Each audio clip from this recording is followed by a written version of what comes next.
За сайн бацгаана бүгдээрээ. Өнөөдөр болохоор би та бүхэндээ хиймэл оюун ухаан одоогийн байдлаар ямар төвшөнд явж байгаа талаар танилцуулах гэсэн юм аа. Тэгээд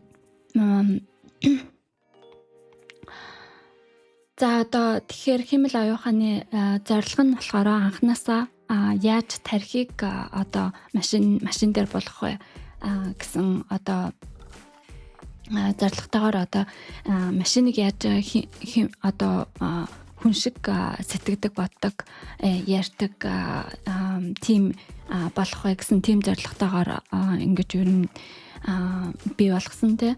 Гэхдээ энэнийх нь одоо зорилго нь одоо сайн муу үр өгөөчтэй байх нь хамаатай биш.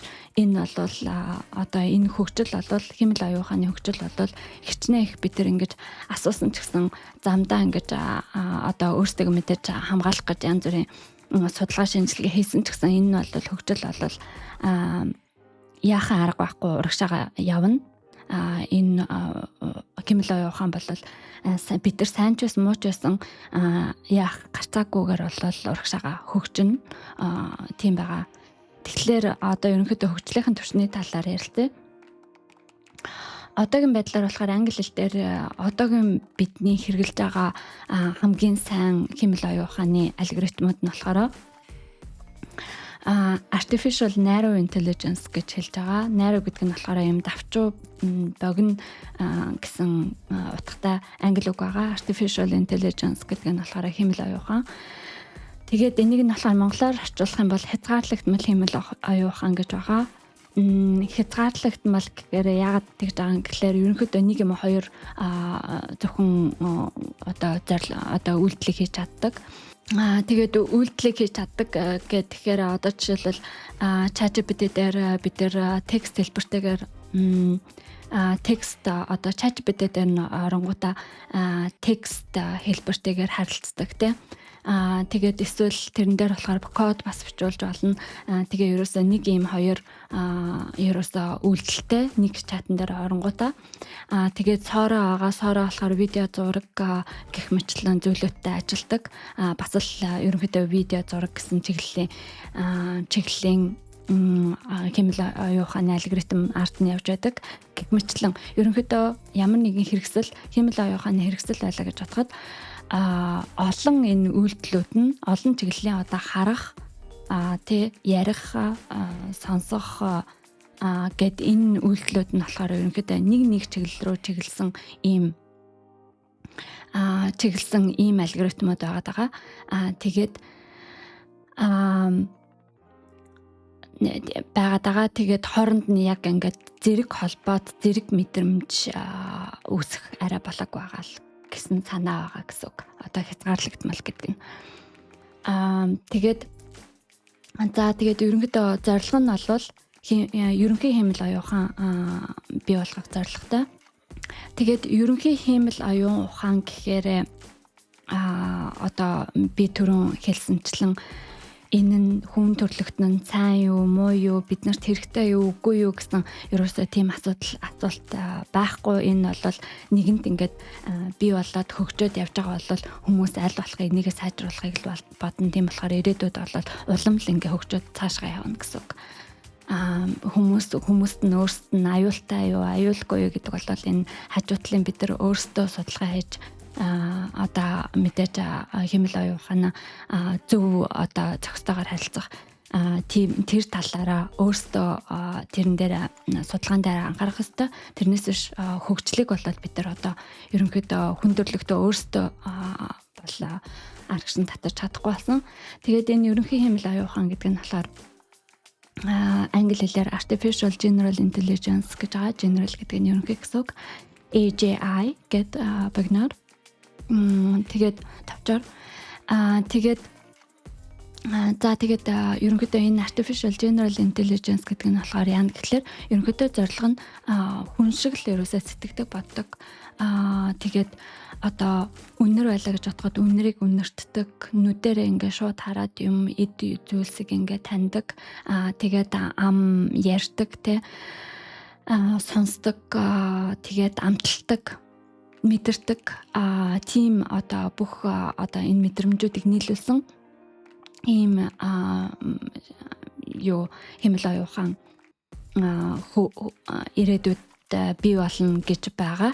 Тэгээд энэ нь болохоор ганцхан бид нар одоо ганцхан ингэж амталж энэ гадна талыг мэдэрдэггүй, бид нар бас сэтгэлийн хөдөлтөй сэтгэлийн хөдөлтөй тэгээд сэтгэн бодох чадвартай ийм байдаг. Одоо тэгээд тэр болгоныг нь тэгээд гадаад орчинтойгоо харилцах чадвартай гадаад орчинтойгоо ингэж өөрөө автоматар харилцах чадвар байдаг. Ийм чадвартай хэмэл оюухан бол ирээдүйд бий болно гэж байгаа.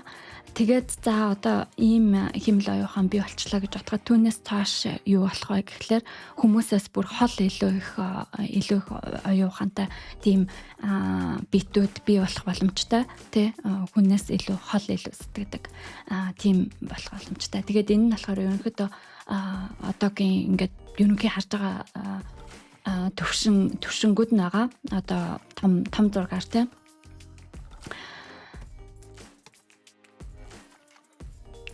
Тэгээд одоо жишээлбэл одоо бидний нөгөө хязгаарлагдмал хэмэл оюухан гэж хэлсэн шүү дээ тэдгээрийн жишээнүүд нь болохоор мэдээж би энэ дээр нь болохоор зүгээр ингээд жишээ битэн байгаа.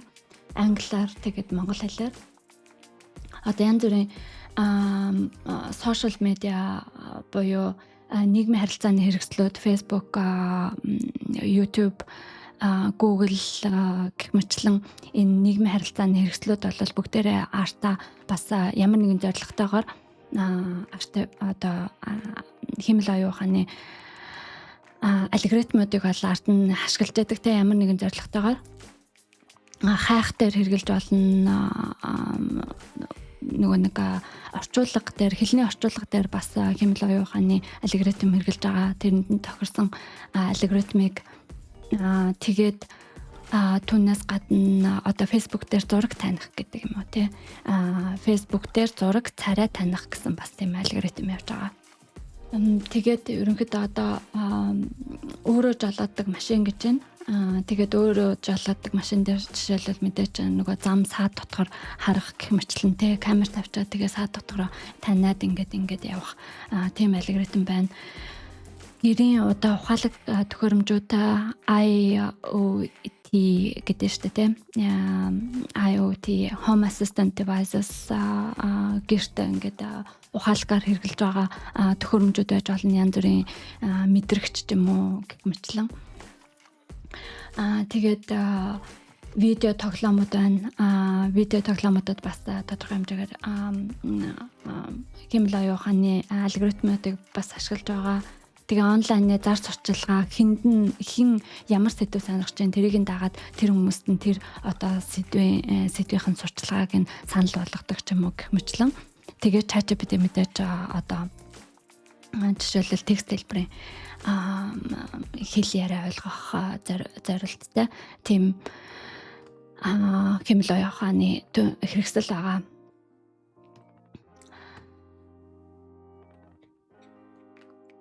За тэгээд ерөнхийдөө одоо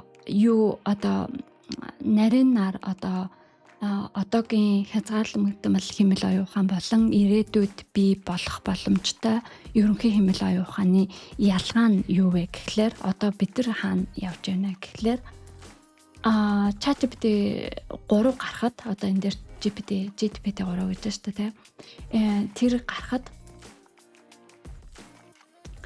175 биллион одоо энэ нөгөө нэг ChatGPT-ийн цаана одоо хөгжүүлсэн алгоритмын параметраар нь бас айгүй их одоо хэрэг хүчин чадалтай бай гэдэг хэрэг хүчин чадалтай одоо татгалжуулсан хэмэл оюуханы хэрэгсэл вэ гэдгийг нь ерөнхийдөө хэдэн параметраар нь ингэж бас ангилж болно хэр их дата хэрэгэлсэн одоо тасгалжуулахдаа тренинг гэдэг шүү дээ тренинг хийхдээ тасгалжуулах гэдэг нь тренинг гэж байгаа. Тэгээд тренинг хийхдээ хэр их хэмжээний ардаа одоо дата хэрэгэлсэн. Тэгээд дээрэс нь хэдэн параметртай ингэж тасгалжуулсан бэ гэдэг нь сонь байдаг. Тэгээд ChatGPT 3 дээр болохоор 175 биллион гэдэг чинь монгол хэллээр болохоор тэрбум гэсэн үг. Одоо мянган сая гэсэн үг. 175 мянган сая гэсэн үг. Тэгээд 45 терабайт дата хэрэгжилж татгалзуулсан байнамаа. Тэгээ энэ хэрэгслээ болохоор тасгалжуулах явцад болохоор нийтдээ 10-аас 20 сая доллар хэрэгтэй болсон байна. Тэгээ дараа нь ChatGPT 4 гарахад ойролцоогоор 1 триллион орчим триллион гэдэг чинь 1000 биллион гэсэн үг. Биллион чинь болохоор тэрбум гэсэн шүү дээ, тийм. 1000 сая монголоор нөгөө их найд гэдэг санагч байна. Нэг их найд параметр тэгээ 100-аас 200 терабайт датан дээр суурилж тасгалжуулсан байгаа.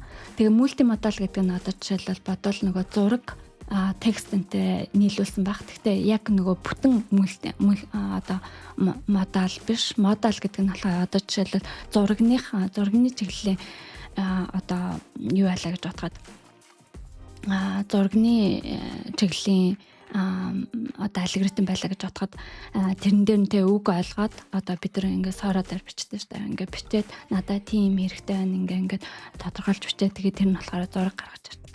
Тэрэн дээр жишээлбэл миний харж байгаагаар нэг 2 модал юм уу тийм. Нэг нь болохоор зураг хэлбэртэй generation одоо хийж гаргаж ирж байгаа. Хоёрдугаарт болохоор текстийг ойлгоод тэгээд текстийг нь болохоор зураг хэлбэрээр ингэж оруулж байгаа. Тэрийг ярьж байгаа ах гэж бодож байна. Мультимодал гэдэг нь. Тэгээд тэгтээ болвол ерөнхийдөө тодорхой хэмжээний мультимодал болж байгаа ч гэсэн мэдээж ерөнхий хэмэл оюухан шиг тийм бүх одоо хүн шиг одоо бүх юмыг мэдрээ зэрэг тэрийг нь ойлгох чадвартай биш. Би одоо жишээлбэл энэ халуун хүднийг одоо өрөөний температур жишээлбэл надад яг таарсан дулаахан байгаа. Тэгээд дээрэс нь би уртл юм харж байгаа. Тэгээд зэрэг бодож байгаа. Тэгээд зэрэг ярьж байгаа. Тэр зэрэг би үнэртэж чадж байгаа, сонсож байгаа гэх мэтлэн энэ болгон юм болохоор би хүн дээр болохоор бүгд зэрэг явагдаж байгаа тийм. Энэ нь болохоор ерөнхийдөө хэмэл оюуханы цаашаа хөгжүүлэлтийн нэг зорилго нь ер нь хамгийн том зорилго нь гэсэн үг. Тэгээд тэр нь бидэрт хэрэгтэй юу гэдэг бол нөгөө асуудал гэж хэлсэн шүү дээ.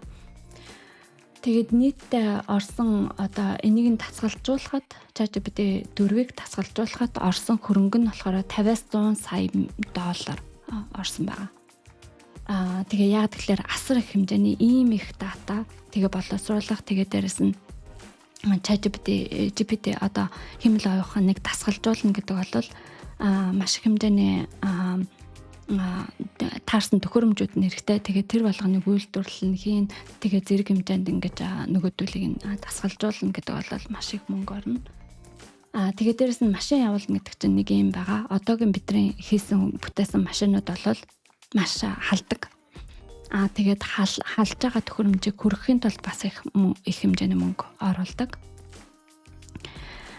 Тэгээд одоогийн үед бол ерөнхийдөө хүргэхэд асар их хэмжээний мөнгө орж байгаа.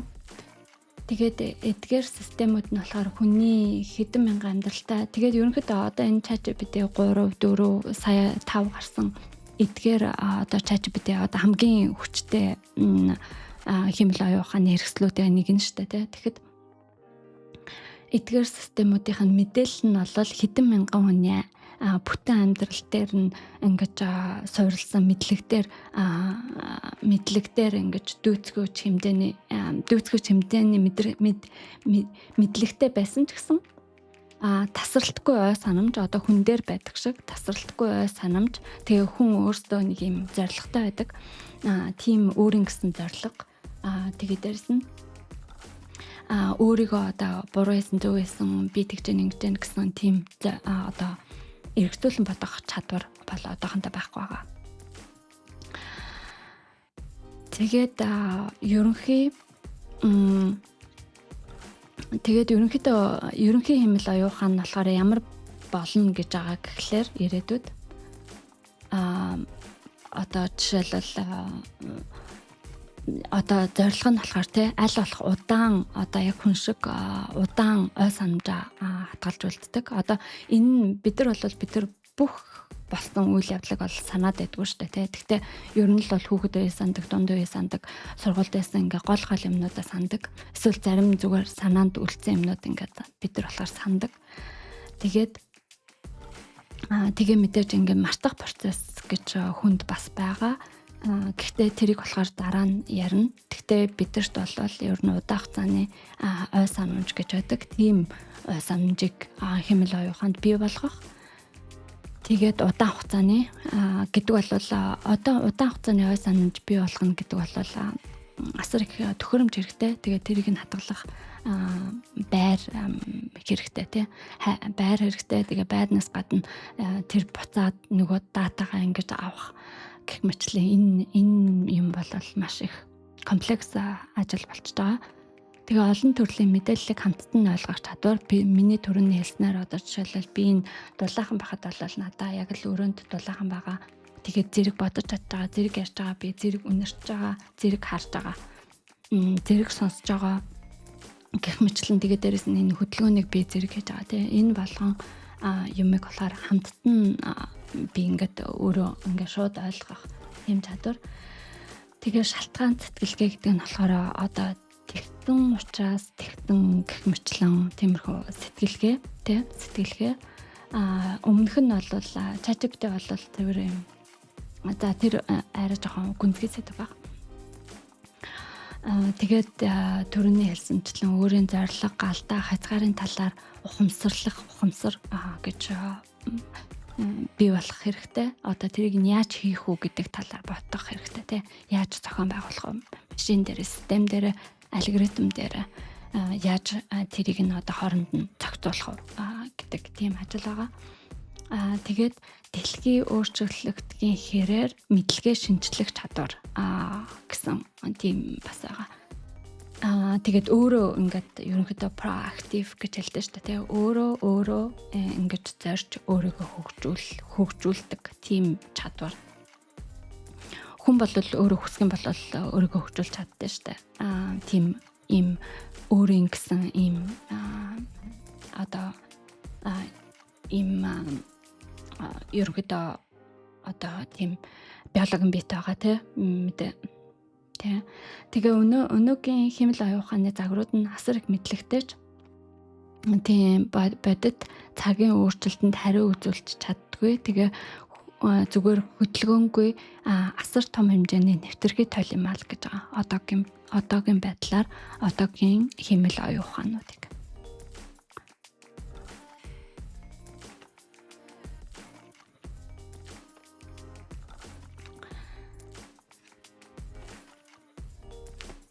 Тэгээ ерөнхийдөө одоо би түрүү хэлсэн шүү дээ тий. Одоо ихээр 175 тэрбум параметр болон 45 терабайт дата гэл тэгэл 1 терабайт ChatGPT 4 нь болохоор 1 терабайт триллион гэдэг чинь 1 их найд параметр болон 100-аас 200 терабайт дата хэрэглэж байгаа мультинодал зэрэг олон төрлийн хэлбэрийн алгоритмуудад цогтон ажиллуулж байгаа гэх мэтлэн юм байгаа. Тэгээд одоо тэгээд энийг нь болохоор би одоо өнөөдөр яа гэж бодсон гэхэлэр хүний тархитай зүйрлэе гэж бодсон. Яг тэгэхээр ерөнхийдөө зорилго нь бол хүний тархийг яаж дахин машинаар бий болгох вэ гэсэн болохоор ерөнхий зорилго нь байгаа тийм. Тархиа ойлгоод тэгээд ийм хэмэл оюуханыг бүтэн бие даасан ерөнхий хэмэл оюуханыг бий болгох. Тэнгүүт ингээ хүний тархийг судлахаар болохоор дотор нь 86 орчим тэрбум мэдрэлийн эс байдаг. Мэдээж хүн болгон тодорхой хэмжээний их бага хэмжээний тодорхой хэмжээгээр байгаа. Гэхдээ 86 тэрбум. Тэгээд ойролцоогоор 100 их найд гэдэг чинь триллион гэсэн үг шүү дээ. 100 орчим их найд синапстай. Синапс гэдэг нь болохоор одоо би энэ зурган дээр харагдж байгаа энэ ардлагын зурган дээр энэ болохоор нэг ийм мэдрэлийн эсний одоо төрсөн өрсөлдөнд орг байгаа. Тэгээд энэ нэг салаад явж байгаа гар хөлнүүд нь болохоор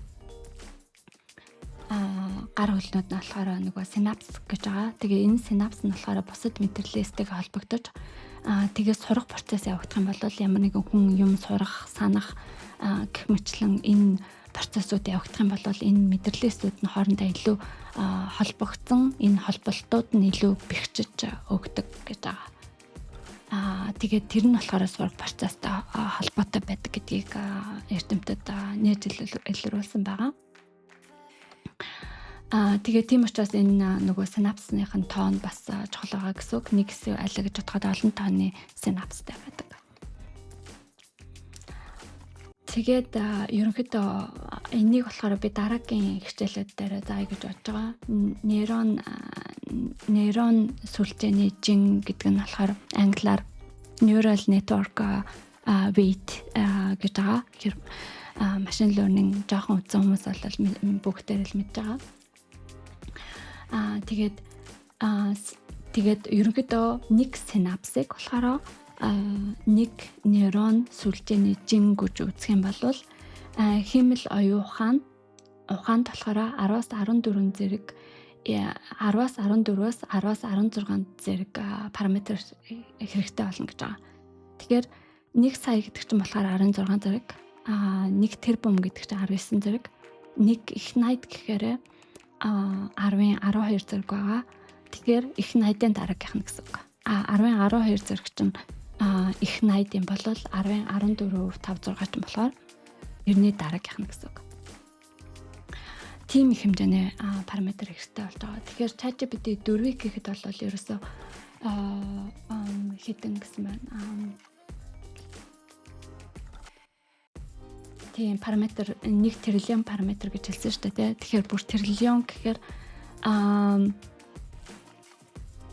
триллион гэдэг чинь болохоор ердөө 19 зэрэг байгаа шүү дээ. Тэгэхээр 10-ын 14-өөс 10-ын 16 зэрэг хэрэгтэй гэсэн үг. Би ChatGPT 5-ыг нь бол мэдэхгүй байна. 4 нь болохоор 1 триллион орчим гэж байгаа. Тэгэхээр нэлээд их хэрэгтэй байгаа. Тэгээд энэ одоо ийм их зэргээр хөгжих тусам одоо энэ бол нөгөө бид нар одоо жишээлбэл 1 гэсэн тоог 1000 гэсэн тоотой харьцуулах юм бол бидний хувьд одоо төгрөгийн талаар ярьж байгаа юм бол одоо 1000-ыг 1 саятай харьцуулах юм бол ерөнхийдөө окей. 1000 төгрөг байлаа гэж бодоход 1 сая төгрөг байлаа гэж бодоход бид нар ерөнхийдөө гар дээр байлгах боломжтой. Их хэмжээний зөөрөө одоо 1000 төгрөг 1 сая төгрөгийн хооронд. Тэгтээ одоо энэ зэрэгт хүрээд ирэнгүүт 1000 дахин илүү байна гэдэг бол ер нь амар бүр бидний төсөөлж чадахгүй бараг чадахгүй шахуу хэмжээнд асар хэмжээгээр одоо залн ихсдэг байгаа. Тэгэхээр энэ бол асар их гэсэн үг. 16 параметр гэхээр энэ өнөөгийн хамгийн том модельудаас 100-аас 1000 дахин их хэмжээний гэж байгаа. За тэгээ ерөнхий хэмэл оюуханд болохоор ийм хэмжээний параметр хэрэгтэй гэж байна. Гэхдээ энэ нь болохоор айгүй гайгүй сонсогдож байгаа шүү дээ, тий. Одоо 100-аас 1000 одоо 100-аас 1000 дахин одоогийнхаас хэрэгтэй гэхээр нэг хэдэн жилийн дотор хэдэн жилийн дараа нэг бий болчих юм шиг санагдаж байгаа шүү дээ. Нэг 10 жилийн дараа, 20 жилийн дараа, тий. Гэтэл энэ ганцхан параметраар болохоор хэмэл оюухан нь хэмжигддэггүй байгаа. Юугаар хэмжигддэг гэхлээр хэмжигддэг байгаа. Тэгээд түүнээс өмнө хэлэх юм бол хүн болохоор өөрөө одоо өгөгдөл хадгалахын хувьд хүний одоо насан туршдаа одоо хэд ч наслын 70 80 наслсан хүн байлаа гэж бодоход тэр хүний насан туршийн мэдрэхүйн мэдээлэл нь болохоор ойролцоогоор 10-ын 15 зэрэг байт гэсэн хэмжээтэй. Одоо гэсэн 10-ын 15 зэрэг байт гэсэн хэмжээний мэдээлэл хэрэгтэй болдог гэж байгаа. Тэгэхээр тэр 10-ын 15 байт мэдээлэл болохоор ард хадгалах бас чадвартай байх хэрэгтэй гэсэн үг. Тийм 10-15 гэдэг болохоор терабайт 1 терабайт гэсэн үг. терабайт гэдэг чинь их 80-ын дараагийнх нь гэсэн үг 1000 дахин үржүүлсэн. Тэгээд ерөнхийдөө одоо дэлхийн түвшний ерөнхийлсэн ойлголттой тийм загварыг одоо сурахын тулд те одоо бид нар болохоор ингээд ерөнхийдөө дэлхийг ойлгодог шүү дээ. Улс орон ингээд бүх юм ер нь юм төсөөлөн бодох юм чадвартай байдаг. Тэгээд тийм хэмжээний одоо ерөнхий ойлголттой тийм загварыг болохоор сурахын тулд те одоо тасгалжуулахын тулд тийм загварыг болохоор тасгалжуулахын тулд янз бүрийн төрөл бүрийн олон горимт гэдэг нь болохоор нөгөө төрөний хэлдгээр мультимодал гэдгийг монгол хэлээр орчуулсан байгаа. Одоо өгөгдлийг эксатерабайт одоо энэ терабайт гэж хэлсэн шүү дээ. Энэ нь болохоор 1000 их 80 гэсэн. Тэгээд энэ дээр болохоор 1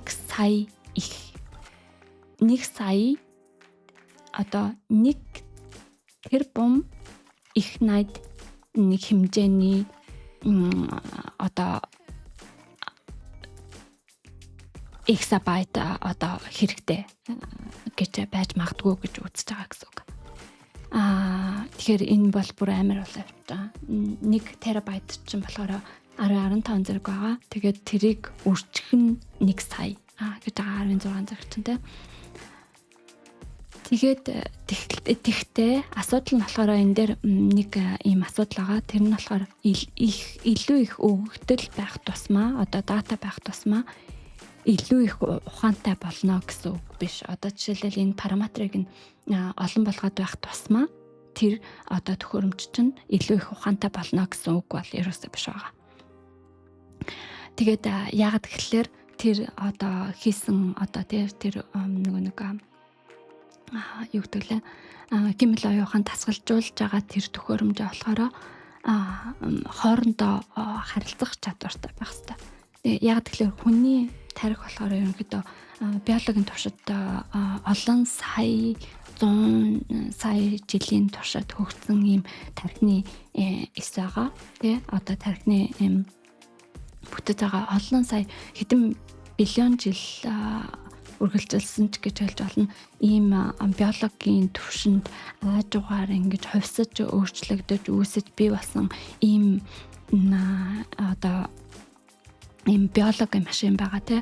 Тэгээд энэ биологийн машиныг болохоор бид нар ерөөсөө компьютер хөгжснөөс хойш нэг 40-50 оноос хойш болохоор ерөөсөө 60-70 80 жилийн дотор л гүйцэж машинаар гүйцэж бий одоо ингээд үйлдвэрлэж бий болох гэдэг гэсэн үг.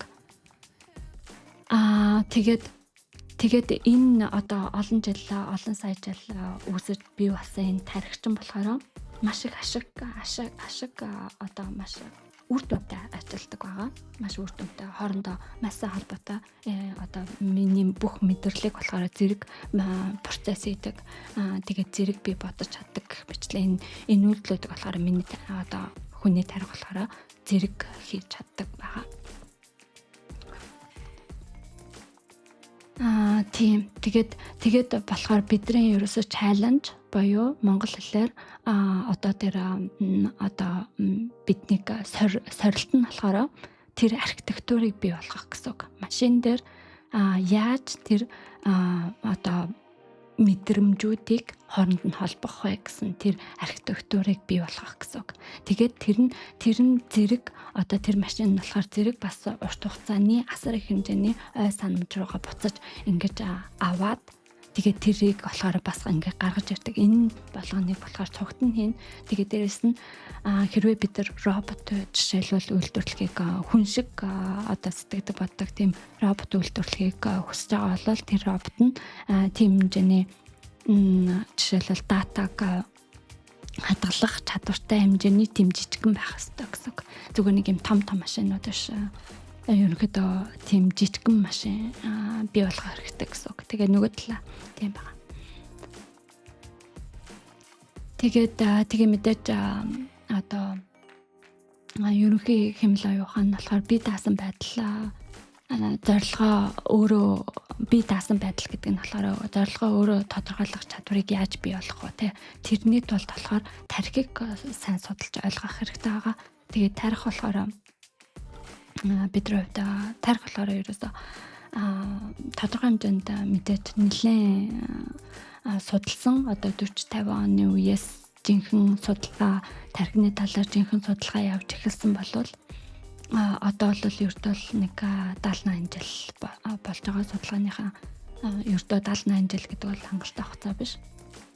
Тодорхой хэмжээнд судалсан гэхдээ гүйцэд судалж амжаагүй байгаа. Гүйцэд ойлгож амжаагүй байгаа гэсэн. Тэгээд ерөнхийдөө энэ ерөнхий хэмэл оюун ухааныг бий болгохын тулд бас тарих болох хэрэгтэй гэсэн үг. Тэгээд бодит юм уу эсвэл ямар нэгэн одоо virtual гэдэг шүү дээ тийм орчинд харилцах чадвартай. Одоо бид нар хэрвээ ямар нэг юм нөгөө VR шилжүүлэгч юм бол бид нар тэн дээр ч гэсэн ингэж харилцах чадвартай шүү дээ. Ингээд шууд хараал ингээд зэрэг сэтгэл ингээд харилцах чадвартай. Бас тийм чадвартай болох хэрэгтэй гэсэн үг. Тэгээд нэг гайхалтай юм нь тархины нэг гайхалтай юм нь болохоор эрчим хүчний энергийн үр ашиг байгаа. Тэр нь болохоор хүний тарих бол ерөөсөө 20 ваттын л энерги зарцуулдаг. Харин том хэмжээний одоо GPU-нууд болохоор одоо машины компьютерийн GPU-нууд болохоор мегаваттын хэмжээнд одоо мегаваттын хэмжээнд энерги зарцуулдаг байгаа. Тэгээ асар их хэмжээний энерги зарцуулдаг. Тэгээд ингэж их энерги зарцуулна гэдэг бол нөгөө талаар бас банк машин халжаадаг. Тэгээ машинаа бас хөргөх хэрэгтэй. Тэр бас маш их том чаленж буюу одоо сорилт гэсэн хүндрэлтний хувьд.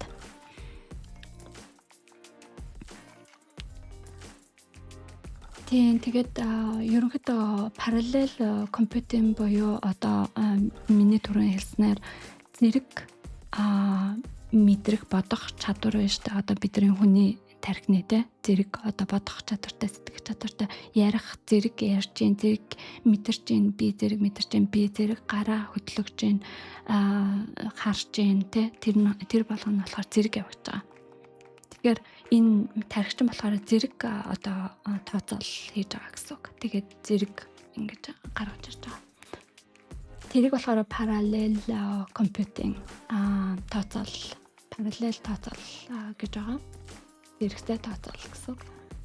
Тэгээд тэрийг нь болохоор одоо ингээд ерөнхийдөө тоогооч дээр зөвлөх юм бол нэг тоогооч ажиллах юм бол одоо нэг юм сет хоол захиаллаа гэж бодоход нэг юм сет хоол захиаллаа гэж бодоход тэр нэгхэн тоогооч байгаа учраас эхлээ салаатыг нэгээд дараа нь шүлгийг нэгээд тэгээд дараа нь хийхээс өөр арга байхгүй шүү дээ. Нэг нь араараас нэхээс өөр арга байхгүй.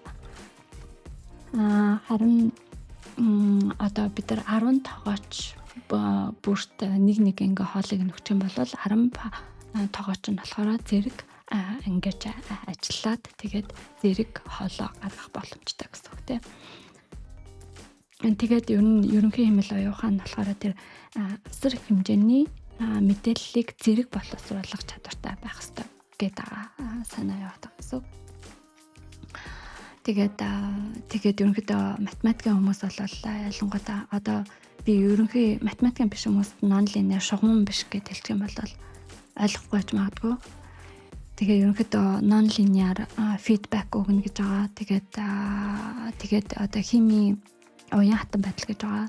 Тэгээд би энийг нь ойлгохдоо бас нэг химийн мэдрэлээс үтэн болохоор юуны цахилгааны тусламжтайгаар хоорондоо ингэж харилцдагаас гадна бас химийн урвалууд ингээ хоорондоо синапсуудынхаа хооронд байнга болж ингэж процесс бий болж байдаг.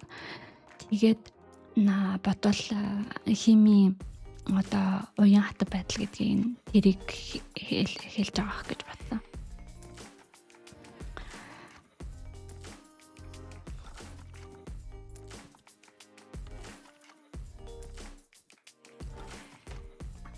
тийм chemical plasticity гэж байгаа. Тэгээ энэ болохоор ерөнхийдөө тэр хими орвол одоо хими орвол ингэж цалцаа эсүүдийн хооронд тархины эсүүдийн хооронд болдог тэр байдлыг нь илэрхийлж байгаа хэлж байгаа гэж бодож байгаа. За parallel computing гэж юм байгаа. Тэгээ ерөнхийдөө энэ бүгдийг нь хийчих юм бол одоо тийм энэ одоо чаленжуудыг буюу юу гэдэг лээ одоо сорилтуудыг давчих юм бол энэ архитектурыг хийж чадах юм бол бид нар ерөнхий хэмэл оюуханд очно гэдэг байгаа. Гэхдээ энэ нь болохоор ерөөсөө амархан биш. За ерөнхийдөө одоо би түрүү нөгөө нэг эрчим хүчний хувьд маш их өөр ашигтай ажилладаг гэж хэлсэн шүү дээ. Тэгээ 20 ватт гэж байгаа. Тэгээд 20 ватт гэдэг чинь болохоор 20 жүүл цагт гэж байгаа. Тэгээд энэ нь болохоор нэг хагас цаг тархины ажиллах чадвар нь 1 минут ус бат 2 литр ус батлагтай тэнцэх энерги байгаа. Тэгэхээр ерөнхийдөө бид нар ингээд асар их ингээд тархиа ашигладаг хэрнээ тархи болохоор юм халтдаггүй тий биеийн температураас илүү халтдаггүй тэгсэн хэрнээ үр ашигтай ингээд ажилладаг ийм биологийн ийм машин байгаа. Тэгээд энийг болохоор одоо яаж тэг хит их халаахгүйгээр тэр төхөөрөмжийг ажилуулах вэ гэдэг бол бас асар том чаленж байгаа гэсэн үг. Тэгээ яг тэгэхээр ерөнхийдөө тарих болохоор химийн талаас бас ажиллаж байдаг, бас цахилгаан талаас ажиллаж байдаг. Бидний энэ юунууд болохоор машинууд болохоор бүгдээрээ цахилгаан юм уу соронзон одоо чанаруудыг ямар нэгэн одоо тий чанаруудыг нь ашиглаж тооцоол явагдаж байгаа. Химийн урал баг байхгүй гэж бодож байна. Ерөнхийдөө бол тооцоол явдаг нь ерөнхийдөө цахилгаан болон соронзон чанаруудыг нь ашигладаг. За тэгээ энийг хэлсэн. Тэгээ ерөнхийдөө хүний тархины хэрвээ ерөнхий химэл оюухан бий болчих юм бол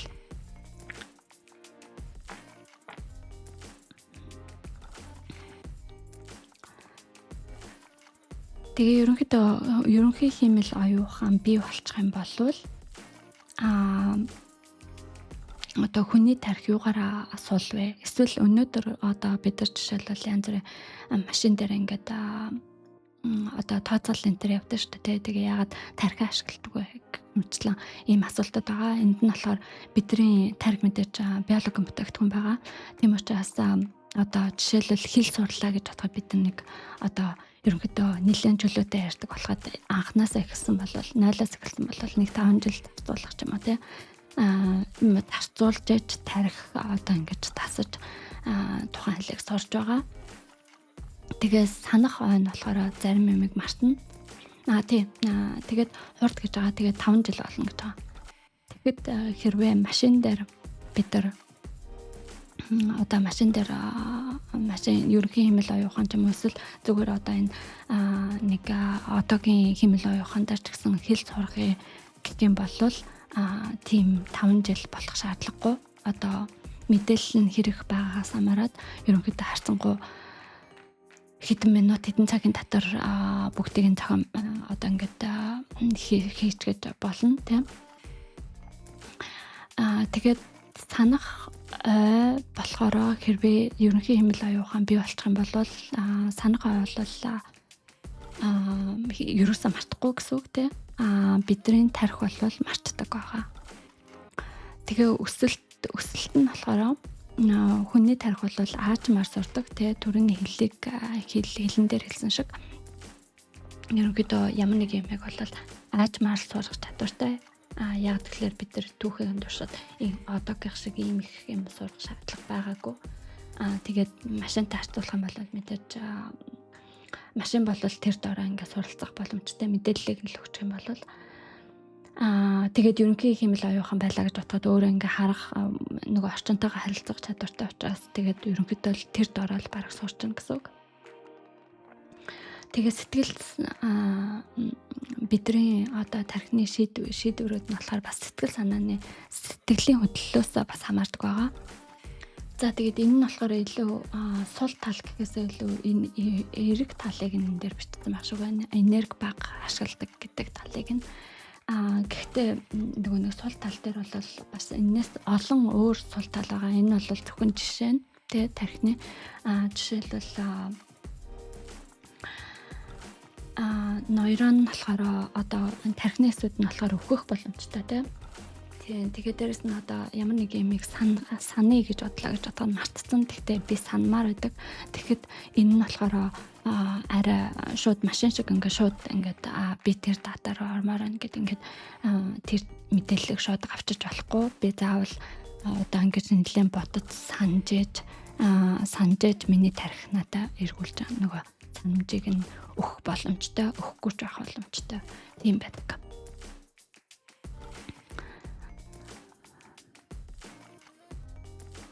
Тэгээд хэрвээ машиныг байлаа гэж бодоход хурдан цацварлах боломжтой тий. Хүний тархиг болохоор одоогийн байдлаар бол тодорхой хэмжээнд байхад ерөнхийдөө бол засварлах боломжгүй байгаа гэж бодож байна. Одоо санахын үедээ холбоотой байх юм бол ерөнхийдөө бол одоохондоо арай болоогүй байгаа. Бүр нарийн эсийн түвшинд засварлана гэх юм бол харин машиныг болно. Тэгээ ерөнхийдөө энэ ерөнхий хэмэл оюухан нь болохоор хизээ орчим бий болох боломжтой вэ гэж ингэж мэрэгчлэнүүд болохоор таамаглаж байгаа. Тийм мэдээж одоо хэдэн жилийн дараа бид нар ийм ерөнхий хэмэл оюухантай болох вэ гэхлээр өөдрөг үзэлтнүүд оптимист гэдэг англиар Sam Altman OpenAI-ийн Sam Altman тэгээ DeepMind-ийн судлаачид гэх мэтчлэн хүмүүс болохоор 2030-аас 2040 он гэж хэлж байгаа. Тэгтээ би ч гэсэн энд нь би мэдээж ямар нэг юм хэмэл оюуханы судлаач биш. Гэхдээ би энд нь бол жоохон санаа нийлэхгүй байна. Яг тэгэхээр төрний хэлсэн одоо ерөнхийдөө энэ техникийн эхлээд техникийн шаардлагууд байгаа. Тэр шаардлагууд нь байж цаашаа хурдан. Тэгэхээр яг 2030 онд гэх юм бол арай тавчуу байх гэж бодож байна. 30 он гэдэг чинь өөртөө 5-6 жилийн дараа. 5-6 жилийн дараа. Тэгээд эрдэмтэд тэгээд мэдрэлийн одоо тархисны судлаачид болохоор 2040-оос 2060 орчим он хүртэл бий болох боломжтой байж магадгүй гэж байгаа. Тэгээд тэр нь болохоор яагаад гэхлээр одоо яагаад ингээд хасангуй олон жил зарцуулах 20-30-40 жил шинэ архитектур одоо бий болох хэвээр одоо тэр хооронд нь хамтарч ажиллахын тулд тэгээд ой санамжийг бий болгох ёстой. Тэгээд шалтгаан сэтгэлгээ хэрэгтэй гэж үзэж байгаа учраас гэж байгаа. Тэгээд зарим нэг хүмүүс болохоор за яг ийм ерөнхий хэмэл оюухан ер нь бий болох боломжтой юу гэж бас эргэлзэж байгаа. Тэр хүмүүс нь болохоор юу гэж хэлж байгаа гэхээр 2100 орчим оноос хойш бий болох боломжтой байж магадгүй гэж байгаа. Тэгээд тэр нь болохоор яагаад гэхлээр бид нар одоогийн түвшинд болохоор тархиг болохоор гүйцэд ойлгоогүй байгаа. Тодорхой хэмжээнд ойлгосон. Гэхдээ гүйцэд ойлгоогүй байгаа. Асар их судалгааны судалгаа хэрэгтэй байгаа. Тэгэхээр эхлээд тархиг бүрэн ойлгосны дараа ерөнхий бие хэмэл оюухан бий болох боломжтой гэж үзэж байгаа гэсэн үг зарим судлаачид. За тэгээд одоо өнөөдөр болохоор би бас түүхий одоо хэмэл оюухан бий болсон түүхийн талаараа ингэж богинохын яриг гэж бодсон боловч арай их юм шиг санагдаад тэгээд энэ түүхийн талаар болохоор тустай ажил дээр үзье гэж бодлоо. Яагаад гэвэл ерөнхийдөө яа тэгэхээр энэ хоёр нь бол одоогийн хөгжил тэгээд түүх хоёр нь болохоор хоорондоо маш их холбоотой. Тэгээ яагаад бид нар одоо энэ машинаар яаж бид нар хүний тархиныг төрслээд байгаа юм бэ гэдэг чинь ер нь ихний ингээд ерөөсөө судлааг байгаа хүний хувьд бол жоохон ийм сонин ойлгомжгүй те. Тэгтээ мэдээж би болохоор одоо подкастнда юу ярихгүй одоо юу лээ. Би болохоор подкастнда мэдээж тийм нарийн ярихгүй. Тэгтээ ерөнхийдөө яаж үүссэн бэ гэдэг талаар дараагийн хичээл дээр ярих гэж бодож байна. Тэгээд одоо эхний ээлжинд ингээд танилцуулга, хэмэл оюун ухааны танилцуулга, одоогийн төвшин энэ төр гэж явж хагаад тэгээд дараагийнхаа удаагаас болохоор би суур хэмэл оюун ухааны алгоритмуудыг үзнэ. Тэгээ мэдээж хэмэл оюун ухааны алгоритмууд бол янз бүрийн төрлөөрийн одоо даалгавраас шалтгаалаад төрлөөрийн алгоритмууд байгаа. Тэгээд тэр алгоритмуудыг нэг нэгээр задлж үзье гэж бодож байгаа. За тэгээ одоо хүртэл сонсон та бүхэндээ баярлалаа.